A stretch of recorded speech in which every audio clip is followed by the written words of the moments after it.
Welcome to the Deep Dive. Today, we have a really unique challenge in front of us. We're looking at a stack of material, but it all focuses on just 4 verses. 4 incredibly dense verses from the Quran. Just 4. It's Surah Sad, verses 41 through 44. And they tell the story of Prophet Ayyub, or Job, as he's known in other traditions. Everyone knows the archetype of Job, right? The good person who suffers unimaginable loss. It's a story that asks that ancient universal question, why do bad things happen to good people? The problem of theodicy, exactly. But when you look closely at these 4 verses, you find it's not just about that big cosmic question. For modern readers, there are some real ethical landmines here. Oh, absolutely. We're talking about divine justice, the meaning of losing your family, and a really controversial command that involves Ayyub's wife. And that's our mission for this deep dive. We're going to use these 4 verses as a kind of map. We'll trace how different schools of thought, classical theologians, modern reformers, even secular critics, how they all read this incredibly compressed story. It's about suffering, resilience, and mercy. And how all of that gets interpreted. Okay, let's unpack this. The narrative is, as you said, incredibly concise. It just jumps right in. So what are the 4 key moments we need to grasp from these verses? It happens in a breathtaking speed. First, Ayyub is already suffering, and he calls out to God, saying that Satan has afflicted him with hardship and torment. That's verse 41. Okay, so right away, we have a question of who's responsible. Exactly. Then, second, God responds with a command, strike the ground, and from that, a miraculous spring appears for a healing bath and drink. Instant relief. Seemingly. Third, his family is restored, God gives him his family back, and the text says a like number with them. Which is another point we absolutely have to dig into. For sure. And then the final and maybe most complex point, God tells him how to fulfill a rash oath he had made. He's told to strike with a bundle of thin stalks or grass. All right, let's go back to the beginning. Verse 41, Ayyub will blame Satan. But, if you're working from a theological framework of an all-powerful God, nothing happens without his permission. So who's really pulling the strings here? That is the cornerstone of Islamic theodicy. Theologians make a very careful distinction between the immediate cause and the, let's call it, the ultimate overseer. So Satan is the one on the ground, so to speak. Right. He's the instigator, the one whispering, creating distress, making the physical and mental anguish worse. But the trial itself, the whole framework of the suffering, that only happens with God's knowledge and permission. The test is sanctioned from above. Precisely. Satan is allowed to test Ayyub's faith, but it's God who allows the test in order to demonstrate Ayyub's incredible resilience. It has a higher purpose. The counter-argument, and it's a fair one, is why? Why would a benevolent God allow that kind of torment at all? It can seem arbitrary, even cruel. And the Islamic defense is that it is never arbitrary. The suffering is seen to serve these profound spiritual goods. It's about purification, elevating someone's spiritual rank. And this is key for the story, creating a timeless exemplar for all of humanity. An example to follow. That's it. The text itself says the story is a reminder for people of understanding. There's a nuance in Ayyub's prayer, too. He doesn't complain about God. He complains about the affliction from Satan. Is that just a subtle distinction? Oh, it's not subtle at all. It's incredibly important. For classical commentators, this is the height of what they call adab, or proper spiritual conduct. So he's not questioning God's plan. No, he's just stating his case, acknowledging the pain and asking for mercy. And the tradition suggests his biggest fear wasn't the physical agony, it was that the suffering would go on for so long it might corrupt his devotion. He was afraid Satan would win the spiritual battle. Which is a kind of act of patience, not just sitting there and taking it. Exactly. Okay, this is where it gets really interesting for me. The miraculous spring. If relief was literally 1 foot stomp away, why the long wait? Why suffer for years only to have it end so suddenly? Doesn't that make the suffering seem unnecessary? That's the charge of arbitrariness, and it's a powerful one. The classical interpretations work really hard to push back against that. They emphasize that the miracle was the end of a very long trial. How long are we talking? The sources vary. Some say 3 years, some say 7, some go as high as 18. But the point is, the delay was the test. That was the trial of sabr, or steadfastness, and tawakkul, trust in God. So the suddenness of the miracle isn't random. Not at all. It's the reward. It's meant to underscore God's absolute power to change any situation, but only once the spiritual goal of the trial Ayyub's unwavering faith has been achieved. It teaches that no hardship is permanent. So, Saber, this patience, it's clearly not passive. It's an active struggle. It's completely active, it's praying, it's maintaining hope, it's turning to God, which is exactly what Ayyub did. Okay, let's move to verse 43, the family.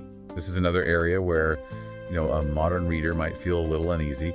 God restores his family and a like number with them. If his original children died, doesn't getting new ones, even double the number, feel a bit like treating people as replaceable? That tension is absolutely there, especially through a modern lens. The sources really wrestle with this, and they offer two main ways of understanding it. The first interpretation, which kind of softens that replacement problem, argues that God literally resurrected the children who had died. Oh, wow. Yes. So they came back to life, and then he was granted additional new children on top of that. So the restoration is total. And the second interpretation? The second is more symbolic. It suggests God simply granted him a new, very large family. And the emphasis there isn't on replacing individuals, but on showing that God's mercy and generosity can actually exceed the loss that was suffered. It's about abundance. It's about abundance, exactly. And in that view, the value of the original children is secured in the afterlife, which frames the earthly loss as temporary. But still, if God knew this was the outcome, why have them suffer the loss in the first place? Why not just prevent it? And that brings us back to this idea of prophetic lives as what you might call public curricula. They are lessons for humanity. A teaching moment. A massive one. The Quran says the whole story, the loss and the restoration, is a reminder for those of understanding. If Ayyub had been shielded from loss, the story wouldn't teach us anything about resilience in the face of true devastation. The lesson wouldn't land. It wouldn't. The pain has to be real for the mercy to be meaningful to everyone else who comes after reading this and dealing with their own pain. That makes a lot of sense. The pain serves an exemplary purpose. Which brings us to, I think, the most ethically fraught part of this entire story, verse 44. The symbolic strike. We're shifting from cosmic justice to, domestic ethics. What's the backstory here? The Quran doesn't spell it out. No, it doesn't. The context comes from the classical commentaries, the tafsir. They tell us that after years of illness, Ayyub's wife, who had been incredibly supportive, had a moment of weakness, a minor slight. What did she do? The reports vary. Maybe she lost her patience for a moment, or was late bringing him something he needed. And in his own state of extreme distress, Ayyub made a rash oath. He vowed that if he ever recovered, he would strike her 100 times. And an oath was a binding promise. A legally binding promise. So when he was healed, he was trapped. That's where God intervenes with the solution in verse 44. Take in your hand a bundle of thin stalks and strike therewith, and do not break your oath. So, wait, this is basically a divine legal loophole, but the modern question is just staring us in the face. Does this verse, even in a softened form, endorse domestic violence? And that is the critical question. The dominant view, both classical and modern, is that this is not an endorsement of violence at all. It's a divine limitation of it. It's a makhraj, a legal way out. The goal isn't the punishment. The goal is to prevent harm, to satisfy the technical letter of the law, the oath, while ensuring Ayyub caused no actual physical injury, a bundle of 100 thin stalks of grass, tapped once. It's symbolic. Jurists for centuries have pointed to this as proof that the divine priority is compassion. Exactly. It's about mercy over rigid legalism. But still, Ayyub is praised as an excellent servant. How can that praise exist alongside the fact that he made a vow to beat his wife in the first place? Isn't that a major ethical lapse? It is a lapse, absolutely. And the defensive prophetic character usually points to two things. First, that prophets are human. They're protected from major sins. But under the kind of duress Ayyub was facing, human error is possible. And the second thing, his excellence isn't defined by that rash vow. It's cemented by his immediate obedience to the command to mitigate it. His virtue is in accepting God's correction. we also have to talk about the context, right? The historical and cultural setting for this. We have to. Binding oaths and, frankly, corporal punishment were just common social and legal realities in that world. Revelation, so the argument goes, often works by meeting a society where it is and then redirecting or reforming those practices. So replacing 100 violent strikes with a harmless tap of grass was, for its time, a radical move towards mercy. A hugely progressive move, yes. And we can't ignore the language. The Arabic verb for strike, idrib, is the same one used in that other highly controversial verse about marital discipline, 4.34. That connection must fuel a lot of debate. An immense amount. The verb daraba has many meanings: to strike, to travel, to set an example, but its use in both of these verses is scrutinized. How so? Modern reformist scholars really seize on this Ayyub verse.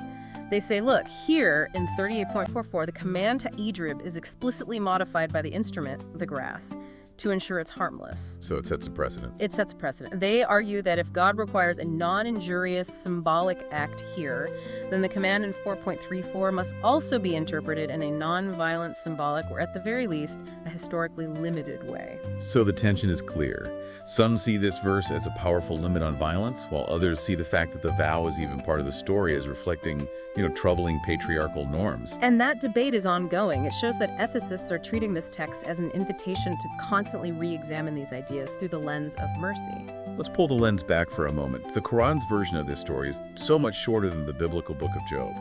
What's the different purpose here?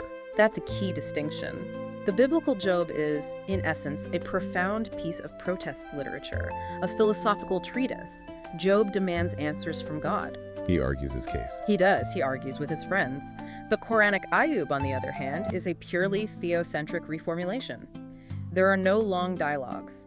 Ayyub's response is immediate patience, savor. The focus is entirely on reverence and trust. So it's less about why me and more about I trust you. Perfectly put. It's not about solving the mystery of evil. It's about modeling perfect faith in the face of it.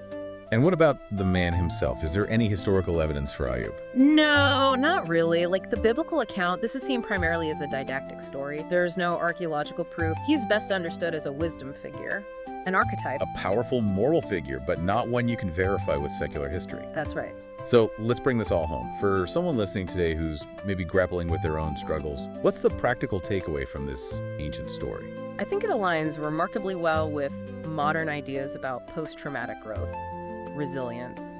Ayyub models that process of finding deeper meaning after a catastrophe. He shows that integrity can survive devastation. And I want to go back to that spring for a second. The verse says a cool washing place and a drink. Is there anything to that detail? There is, and it's a fascinating link between the miraculous and the physical. Ayyub's ailments are described in some sources as being dermatological, a skin disease, severe pain. In cold water. Cold water immersion, hydrotherapy has been used for centuries to reduce inflammation and treat skin conditions. So even though the spring itself is a miracle, the method of healing is grounded in real physical concepts. It's a very embodied kind of healing. That's a fantastic detail. So we started with just 4 verses and ended up deep in cosmic questions of evil, divine justice, loss, and gender ethics, all resolved with a single bundle of grass. And I think the final synthesis is that this is a living text. The questions about fairness and ethics are valid, and they are exactly why this story continues to be debated.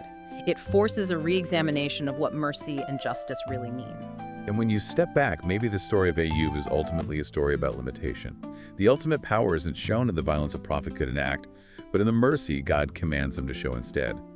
Thanks for taking this deep dive with us.